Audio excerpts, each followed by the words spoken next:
What's good, you guys? You know who it is, man. It's your boy, Mr. Relentless Lex, and I'm back like I never left this mother.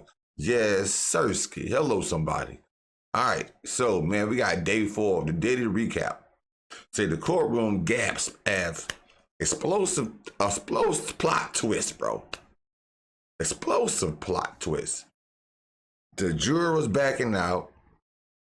The witnesses running away from the case, don't want to come to the... Bro, it's already topsy-turvy up there. That's crazy, but that's what we're here for, though. Spicy. Dr. Melanie King for the update. They came out swinging. They said the photo implied sexual contact with a minor. Breaking news in the federal trial of Sean Diddy Combs. The next step of jury selection now postponed until next week. Now, this is the last part of jury selection, and it should start 8:30 Monday morning. And this is to prevent any potential jurors from possibly getting cold feet over the weekend. The defense said that it would take about only 20 minutes, not more than 20 minutes, to complete the juror strikeout process. Again, this is the last part of jury selection. But on the other hand, prosecutors say in their experience, it could avalanche and then last hours, therefore delaying opening statements and also witness testimony. Well, today, the jury was supposed to be finalized in the federal trial of Sean Diddy Combs. That's what I was thinking. But instead, it got delayed. Again, one juror bailed, another lied about a lawsuit, and the prosecution just admitted they might be missing a key witness. Before opening statements even begin, the case is already teetering.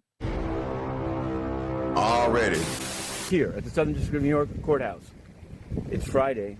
It's May 9th, 2025, and we're heading to the Diddy Sean Combs jury selection. We covered the 3 days as the pool was whittled down to 45, but today, in a few short moments, there will be the strikes will be exercised, peremptory strikes, to bring it down to 12 jurors and 6 alternates. May 9th was supposed to lock in the jury for one of the most high-profile celebrity trials in years. But instead, the courtroom was hit with curveballs. Jurors dropped, evidence got challenged, and one of the prosecution's key witnesses might not testify. I brought you that story. Victim number 3 has gone missing. With opening statements pushed to Monday, May 12th, this case is starting off with more questions than answers. Let's break down every twist from today's courtroom chaos, because it's about to get messy. One of those early witnesses expected to testify is believed to be Cassie. Now, they did not refer to her as Cassie or by any name. They referred to her as victim number 1.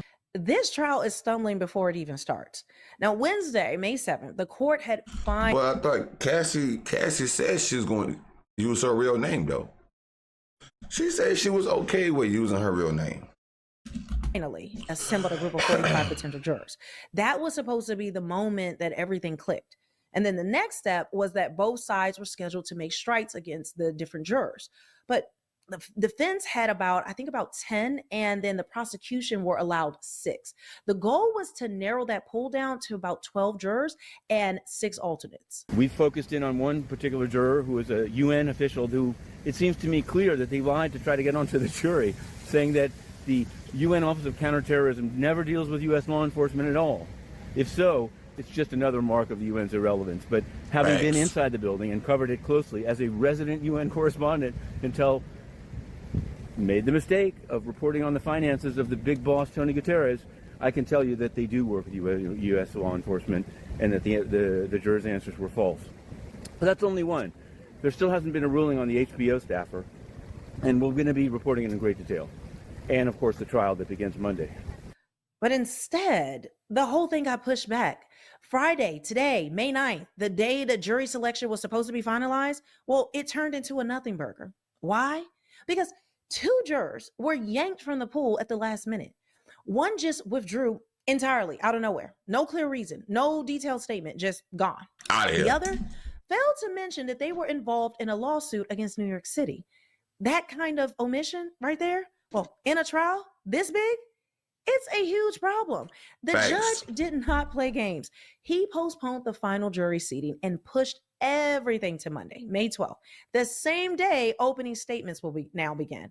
But Now, with this happening, will it begin? Nah, opening statement is going to be pushed much back. of the debate today was on whether the defense would be allowed to cross-examine her on her nature or her being a strong individual. Defense attorney Mark Agnifilo said their strategy will be to take the position that there was mutual violence in the relationship. Diddy is not just fighting off media gossip. He's facing a federal trial with his life on the line. Like, literally, he is facing life in prison. The charges, which most of you know, I'll go over it again: sex trafficking, racketeering conspiracy, transportation to engage in prostitution. Like, we kind of catch everything as freak offs, but they have real federal crimes attached to them. These aren't one-off incidents. The government is building a narrative that this was a pattern of behavior, organized, deliberate, and criminal at its core. The term they're throwing around, freak offs, like I said, well, alleged drug-fueled, coerced sex parties involving women who say that they were manipulated, abused, and trafficked. And drugged. And there's even one of Diddy's former freak-off workers, Jonathan Odie, that had came out with allegations years ago when he was arrested for some, it's a lot. But just know, they have just found the NDA between himself and Diddy, and it's $5 million. Why in the world would you need an NDA for $5 million if everything was above board for a man that you hired as one of the freak-off workers? This week was supposed to be the beginning of accountability. Instead, it's starting in chaos. And the prosecution with victim number 3 gone missing, it's going to get wild. One of the loudest whole lot worse, probably wasn't from a witness. Whole lot worse. It was over a photo, a 2005 photo of victim number 1, believed to be Cassie Ventura. Yes, the same Cassie who's filed explosive allegations against Combs in a civil court. Now, you know that was settled 24 hours later. So prosecutors wanted it in. Why? Because Cassie and Diddy were linked long before the public ever knew. But the defense, they came out swinging. They said the photo implied sexual contact with a minor. The judge ruled for the prosecution. The photo is in, and now it's part of a strategy to paint a picture of years-long manipulation. So the defense will admit to domestic violence on Diddy's part. But remember, there is no domestic violence charge. So they will argue this to contest the coercion element of the sex trafficking charge, arguing that a strong person who isn't afraid of confrontation or physical altercation cannot be coerced. But the judge called this a stretch, saying both strong and weak people can be coerced. Now, the goal is to complete jury selection and seat 12 people with 6 alternates and 3 extras by 9 o'clock Monday morning, and then rolling right into opening statements and witness testimony. Let's rewind. This didn't start in 2025. For years, decades, rumors about Diddy's wild parties and violent relationships swirled in private circles, music blogs, and hush-hush industry whispers. But things exploded when Cassie filed a civil lawsuit in 2023, accusing him of physical abuse, sexual violence, and psychological torture for nearly a decade. That lawsuit, like I said, it was settled in 24 hours, but it triggered a July 2024. Federal prosecutors were assembling a racketeering case. So here we are in 2025 with the world watching, expecting this case to be the moment justice catches up to celebrity privilege. But instead, it's stalling, delays, missing witnesses, and disputes over photos. Here's where things get shaky. The prosecution just revealed, like I said, that one of their key 4 witnesses, victim number 3, might not testify. And not just testify, they can't find her. They can't find her. Yeah, I'm about to say that. That person was subpoenaed, expected to back up the entire pattern of abuse. And now there were no show. That's not just a scheduling issue. That's a gut punch to the credibility of the case. And prosecutors absolutely know it. Their case hinges on multiple accusers reinforcing the same narrative that Diddy wasn't a man who just made bad decisions in a toxic relationship, but a mastermind of a criminal trafficking ring. If victim number 3 doesn't show, it's a hole that the defense is ready to exploit. They'll argue that the whole thing is crumbling and you can't believe anyone. So what's Diddy's legal team doing in response? They're not denying the wild stories. They're reframing them. Yes, led by his high-powered attorneys, the defense plans to argue that the freak-offs were consensual, the relationships were messy, but not criminal, and that domestic disputes aren't the same as trafficking. Expect brutal cross-examination starting. Wow. Their goal? Destroy credibility, create doubt, shift the narrative. And with one key witness possibly missing, they might just succeed. If the prosecution can't pivot, and I mean fast, well, their entire case could fall apart. Friday's session felt like the calm before the storm. Diddy showed up in dark slacks, a white collared shirt, and a dark sweater, looking like a man ready for business, not scandal. He greeted lawyers, waved at supporters, and flipped through documents of the courtroom as everyone was buzzing about, just looking real business. But the energy was tight. Everyone knows this isn't just another celebrity trial. It's one of the biggest cases in history. No cameras are allowed, no phones are allowed, but everything's at stake. So we've got to keep following up.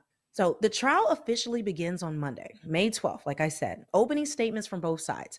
3 unnamed witnesses will take the stand next week as well. 2 of them will testify briefly. The third will dominate the week. The trial is expected to last about 8 to 10 weeks, I'll say. And if convicted, Diddy could be facing life in prison. But the spotlight is on them, and there is absolutely no error that can happen in this courtroom, especially if he wants to walk free. But here's where it gets wild. The prosecution's case, the same one they built over 2 years with multiple victims, federal investigations, and sealed documents, might be relying on a witness who doesn't even show up. And without her, well, this whole case is a house of cards.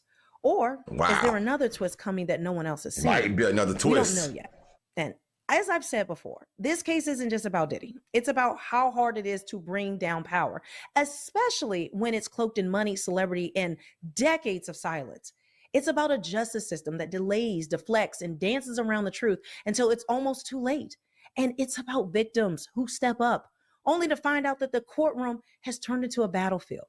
The jury hasn't even been seated. The witnesses aren't even in place, but the message is clear.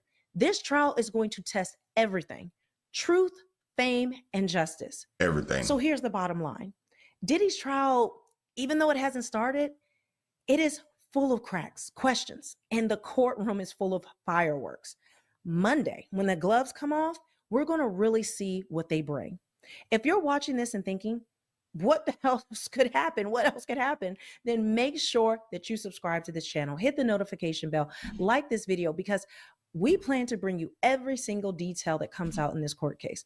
Cameras aren't allowed in there, but I have eyes on the ground. I have people in the courtroom, and I will be reporting to you guys transcripts, what's said, what's not said, the testimonies, all of those things that you're going to want to stay on top of. So make sure that you're subscribed and leave a comment.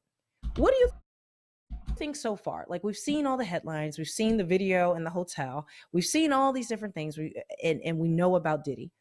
Do you think the prosecution has a strong enough case? I think with only 4 victims, but now 1 missing after decades of all of this going on, why aren't there more? Why isn't there more teeth? But maybe there is. We just don't know about it right now because the trial hasn't started. So as this unfolds, we will come to find out exactly how good the prosecution's case is, but also how good the defense is.